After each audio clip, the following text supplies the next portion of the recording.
지난 역사를 통해 현재를 돌아보는 역사 평행이론. 날카로운 역사인식으로 우리 사회를 분석하는 기자. 한국일보 김광원 기자 연결합니다. 안녕하세요, 기자님. 예, 안녕하십니까. 네, 반갑습니다. 예. 오늘은 어떤 이야기를 나눠볼까요? 현재 미국 대중문학에 가장 많은 영향을 미치는 나라가 두 나라가 있다고 생각합니다. 중국 그리고 우리나라입니다. 그렇죠. 그런데 영향을 미치는 방식이 조금 다릅니다. 예, 맞죠. 중국은 자꾸 남의 나라 작품에 개입을 하려 들죠. 그러나 한국은 한국어로 된 작품으로 미국 문학의 정중앙을 파고들었습니다. 네. BTS, 기생충, 그리고 현재 오징어 게임이 그렇습니다. 참 가슴이 뭉클합니다. 빌보드 아카데미에 이어서 에미상까지 진짜 대단한 저력 아닌가요? 그렇죠. 그 여러 가지 요소들이 있겠지만 저는 오늘 그 배우들이 연기에 대해서 이야기를 하고 싶습니다. 그 오징어 게임의 경우에는 조연에게 주는 게스트상에 나무주연상까지 휩쓸었죠. 네, 뭐 이정재 씨 같은 경우에는 스타워즈 드라마 시리즈에 캐스팅되기도 했고요. 예, 저는 몹시 기대하고 있습니다. 저는 한국인이 원래부터 연기를 잘한다고 생각합니다. 그런 힌트를 주는 기록이 하나 있습니다. 그래요? 중국과 비교했었는데요. 네. 정약용 선생의 글에 그런 내용이 있습니다. 정약용 선생이 배우들의 좋은 연기력에 대해서 힌트가 될 만한 내용을 남겼다.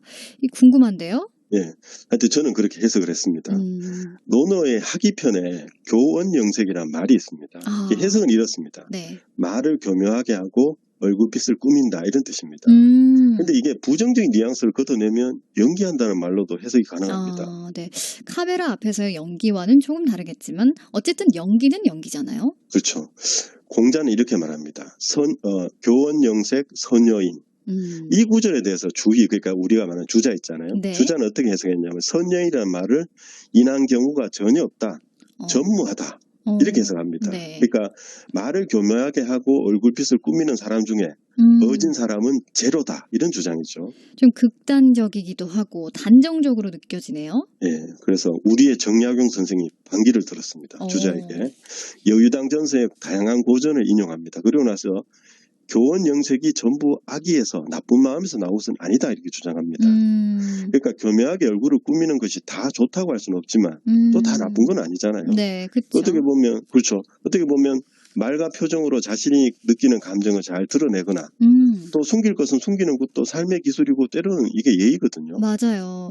네. 중요한 어떤 기술이라고도 할 수 있는데 연기라는 게 꼭 연기자에게만 필요한 건 아닙니다. 나를 어필하는 방법이 될 수도 있잖아요. 그렇죠.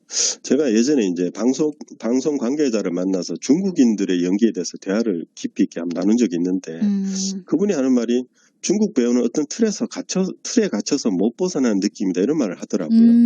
그러니까 인물을 극화하는 데 있어서 한국 배우는 좀 세밀하고 풍부한 정서를 표현합니다. 캐릭터가 입체적이죠. 네. 중국의 연기는 대표적으로 저는 개인적으로 판관포청천을 떠올리고 싶다고 생각합니다. 뭔지 알 것 같아요. 네네. 기쁠 때, 슬플 때, 화날 때 모두 비슷한 표정을 짓는 캐릭터였죠. 그렇죠. 예. 또 다른 분야도 그렇습니다. 대나무 그림을 많이 그렸잖아요. 중국, 네. 한국 할 것 없이. 네. 중국은 물체 자체의 모습이나 특징을 그대로 표현하는 것을 원칙으로 했습니다. 사실하죠. 네. 근데 조선은 좀 달랐어요. 대나무를 그릴 때 대나무는 그냥 모티프고요. 톤놀림 자체에 집중했습니다. 그러니까 눈앞에 대나무가 아니고 마음속에 대나무를 꾸며서 그린 셈이죠. 이게 외국인들이 지금 한국 배우들한테서 매력을 느끼는 이유 중에 하나가 그 창의력이 있다, 창의성이 그렇죠. 있다 이런 부분이더라고요. 그러니까 상상력을 더 중요하게 생각한 것 같네요. 예, 바로 그렇습니다. 연기의 기본이 상상력이잖아요. 네. 상상을 해야 몰입할 수 있고 그래야 생동감 있는 캐릭터가 그려질 수 있습니다. 그렇죠.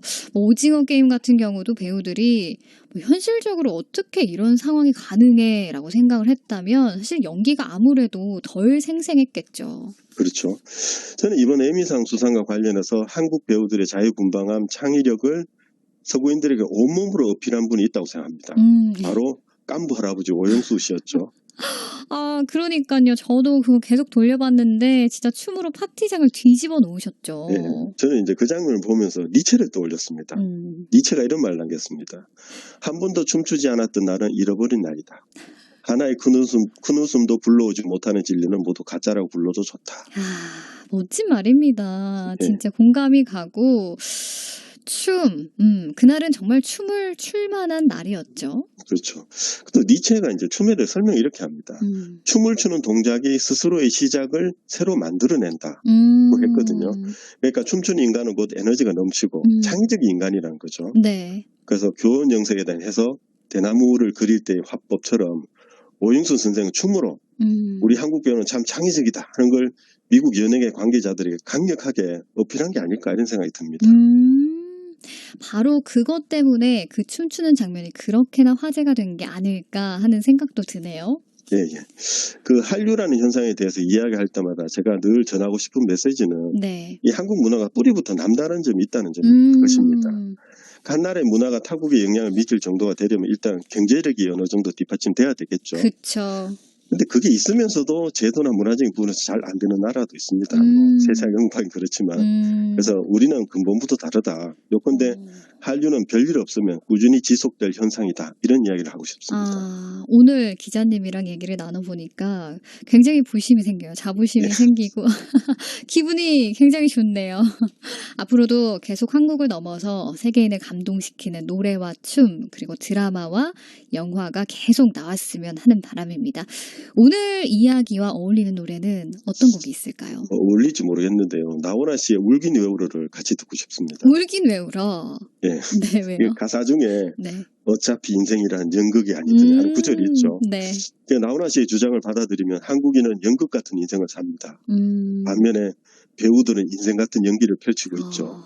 그래서 연기에 대한 한국인들의 철학이 담긴 가사가 아닐까 이런 생각이 들어서 같이 듣고 싶습니다. 재밌네요. 저도 그리고 청취자분들도 같은 생각을 좀 떠올리면서 나훈아 울긴 외우러 잠시 후에 들어보도록 하겠습니다.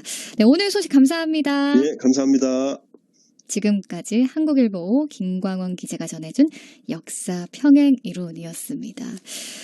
한국 문화가 뿌리부터 남다른 점이 있다라는 건 이거는 진짜 근거 없는 자신감이 아니라 근거 있는 자신감인 것 같습니다.